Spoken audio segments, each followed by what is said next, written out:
4 मई 2019 राहुल गांधी ने एक magazine interview में कहा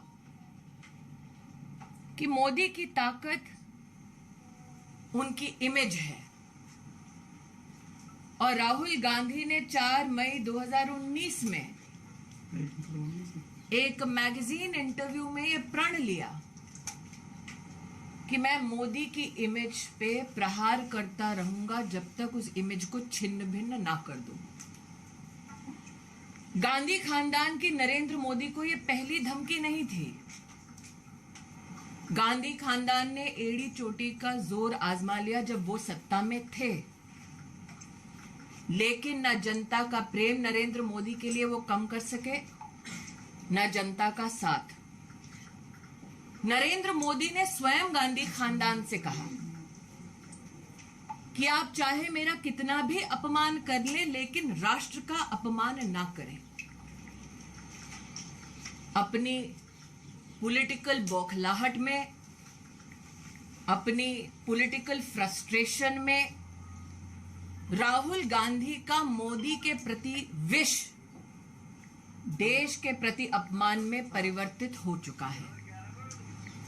इसका आपने एक प्रतिबिंबित क्षण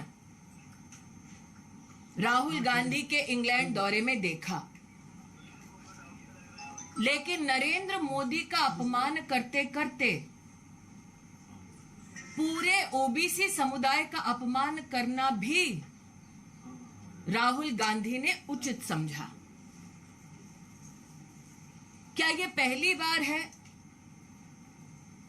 कि राहुल गांधी ने, गांधी खानदान ने दलित अथवा पिछड़े समुदाय का अपमान किया है?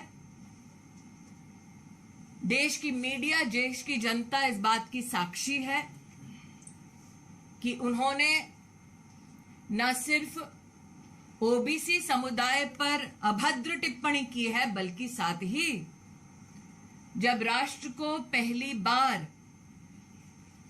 ट्राइबल परिवार की एक महिला को महामहिम राष्ट्रपति के पद तक चुनने का मौका मिला, तब भी गांधी खानदान के आदेश पर महामहिम द्रौपदी मुर्मू जी का अपमान कांग्रेस के नेतृत्व ने किया। ये बात और है कि राहुल गांधी अपनी ही पार्टी के दलित नेता से अपने चप्पल उठाते हुए दिखाई दिए और अब उनका झूठ सर चढ़कर बोल रहा है। The political psychosis of Rahul Gandhi is on full display. Rahul Gandhi 4 मई 2019 के अपने वक्तव्य पर खरे उतरने का प्रयास कर रहे हैं।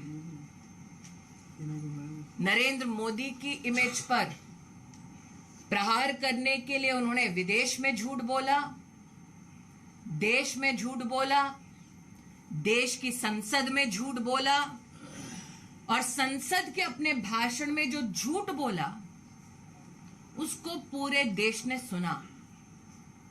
संसदीय कार्य पद्धति के चलते जब राहुल गांधी से कहा गया कि आपने जो कटाक्ष किया है उसको साइन करके एक एक पृष्ठ पर ऑथेंटिकेट कीजिए, राहुल गांधी ने क्या अपने एलिगेशंस को ऑथेंटिकेट किया? नहीं किया। ये वो व्यक्ति हैं जो सुप्रीम कोर्ट के सामने जाकर नाक रगड़कर माफी मांगते हैं और आज ढोंग करते हैं डरपोक ना होने का। Ladies and gentleman, on 4th May 2019, in an magazine interview, Rahul Gandhi, in his own words, claimed that Narendra Modi's greatest strength is his image.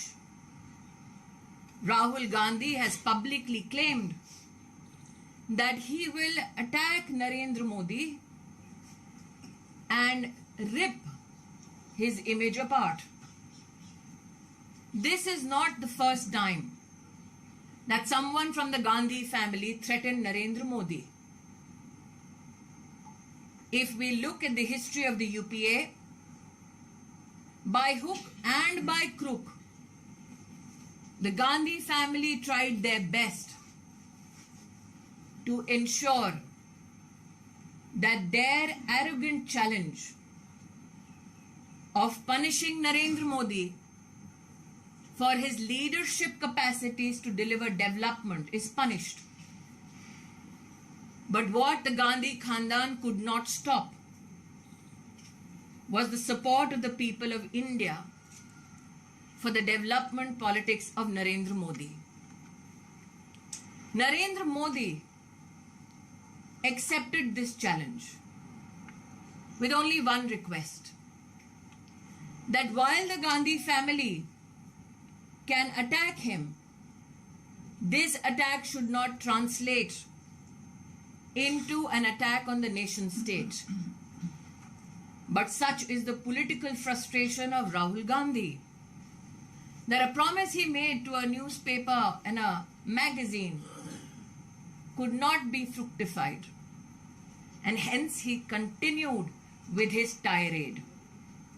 Like I said, the political psychosis of Rahul Gandhi is at full display. He abused and accused Modi in Parliament, but could not verify his own statement by authenticating it with his own signature. This gentleman who claims false bravado in a press conference by abusing journalists went scurrying to the Supreme Court begging with an apology. That Rahul Gandhi has been convicted by a court for not abusing an individual but an OBC community is known to every citizen of our country. But is this the first time that Rahul Gandhi and his family have abused people, citizens from backward communities or tribal communities for that matter? The media, the citizens of our country saw Rahul Gandhi's political arrogance at display when a Dalit leader of the Congress party was made to pick up Rahul Gandhi's footwear. Everybody knows that when the Bharatiya Janata Party proposed the name of Srimati Draupadi Murmu, belonging to a poor tribal family, as the contender for the President of India, it is then that the Congress leadership, under the tutelage of the Gandhi family, unleashed vile attacks on Draupadi Murmu ji.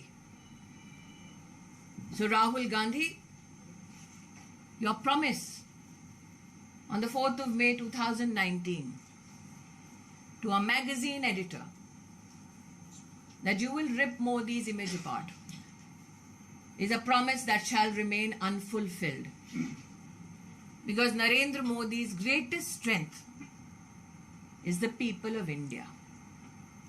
That Rahul Gandhi could not develop the humility to beg the forgiveness of the OBC community in our country is just another manifestation of a political arrogance called the Gandhi family. जी ma'am, एक प्रश्न है कि जिस तरह से राहुल गांधी को court verdict हुआ है, उसको अडानी इशू से जिस तरह से पार्लियामेंट में उन्होंने उठाया था, उससे लिंक करने की कोशिश कांग्रेस कर रही है और नैरेटिव बनाने की कोशिश कर रही है कि सरकार का इसमें हाथ था, ऐसा एक परसेप्शन। मैं स्पष्ट शब्दों में दोबारा कहती हूँ, ये कटाक्ष उन्होंने जब संसद में किया, उनसे कहा गया कि आप जो कह रहे हैं उसको ऑथेंटिकेट कीजिए, संसदीय एक प्रक्रिया है। उन्होंने एक भी डॉक्यूमेंट पर अपना ऑथेंटिकेशन करके सबमिट नहीं किया। वो सरेआम झूठ हर दिन बोलते हैं। लेकिन मेरा प्रश्न है, और पहले भी एक इंटरव्यू में 5 प्रश्न रहे थे जिसका आज तक राहुल गांधी ने जवाब नहीं दिया। अगर इतने घनिष्ठ संबंध किसी के हैं तो रॉबर्ट वाड्रा अडानी जी के साथ हाथ में हाथ डाले काहे घूम रहे हैं? मैं आपका ध्यान दोबारा आकृष्ट करती हूं। राहुल गांधी ने जो एक मैगजीन के इंटरव्यू में कहा कि उनके जीवन का एक ही लक्ष्य है, नरेंद्र मोदी की इमेज को तार-तार करना। उनको ना लोकतंत्र से सरोकार है, ना कोर्ट की मैजेस्टी से सरोकार है, ना वो ओबीसी समुदाय के प्रति कोई सम्मान रखते हैं। उनका टारगेट सिर्फ मोदी है। मोदी का टारगेट सिर्फ देश का विकास है। स्मृति जी, कांग्रेस का कहना है कि कुछ जल्दबाजी क्या है कि आप उनका घर खाली कराने में लगे, तुरंत नोटिस। घर उनका नहीं है, जनता का है।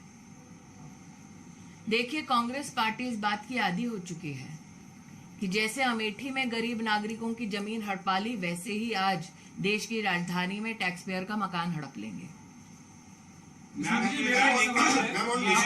श्रीनिवास हैं, राहुल गांधी के बेहद करीबी नेता हैं कांग्रेस के। उन्होंने आपका नाम लेकर अभद्र भाषा का प्रयोग किया। उन्होंने कहा कि स्मृति ईरानी गूंगी बहरी हो गई हैं और जो मैं जानती हूँ क्या कहा है। शब्द राहुल गांधी के है, संस्कार सोनिया गांधी का है, बस जबान युवा कांग्रेस की है। और ये मैं इसलिए कह रही हूँ कि ये पहले युवा कांग्रेस के अध्यक्ष नहीं है जो अभद्र टिप्पणी कर रहे हैं। इसीलिए कहती हूँ, शब्द राहुल गांधी के हैं, संस्कार सोनिया गांधी के हैं, और जब तक ये दो हैं तब तक कांग्रेस का वो नेता जो प्रमोशन चाहेगा मुझ पर इस प्रकार की टिप्पणियां करता रहेगा। राहुल गांधी के पक्ष में मैम ये कोशिश की जा रही है कि राहुल गांधी के पक्ष में विपक्षी पार्टी को एकजुट किया जाए। वो प्रदर्शन के नए तरीके अपनाते हैं, संसद से विजय चौक जाते हैं, काले कपड़े पहनते हैं। कैसे देखते हैं मैम इसे? मैं इतना ही कहूंगी कि जिसको समर्थन देने के लिए पूरी कांग्रेस पार्टी को कोशिश करनी पड़ रही है, आपको उसका सामर्थ्य पता नहीं चल रहा। कल जो कांग्रेस पार्टी ने किया, जो स्पीकर के ऊपर आप लोग देख रहे हैं जिस प्रकार से पेपर फेंके जा रहे हैं, वो स्पीकर की कुर्सी लोकतंत्र की ताकत का प्रतीक है। क्या डेमोक्रेसी को इस प्रकार से अपमानित करने का अधिकार गांधी खानदान को है? वो लोकसभा के स्पीकर हैं, किसी पार्टी से संबद्ध नहीं है। वो कुर्सी जिसे हम लोकतंत्र का मंदिर कहते हैं, उस मंदिर की सबसे वरिष्ठ पीठ है। Ma'am, on disqualification of Rahul Gandhi, Vedant Patel of the US Department has said that I think the appropriate response will be given by the MEA, but it is intriguing for me that if you look back at Rahul Gandhi's position in England, appealing to powers across the world to intervene in India, I hope MEA can give a response to this which is to your satisfaction.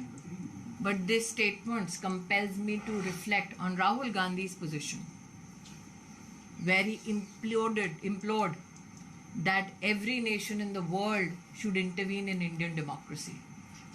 Ma'am, yesterday Congress party leaders were wearing black clothes and all the opposition leaders came out. They had Narendra भाई ने कहा ना कि जब प्रगति बहुत होती है तो कहीं ना कहीं काला टीका लगना जरूरी है। Thank you.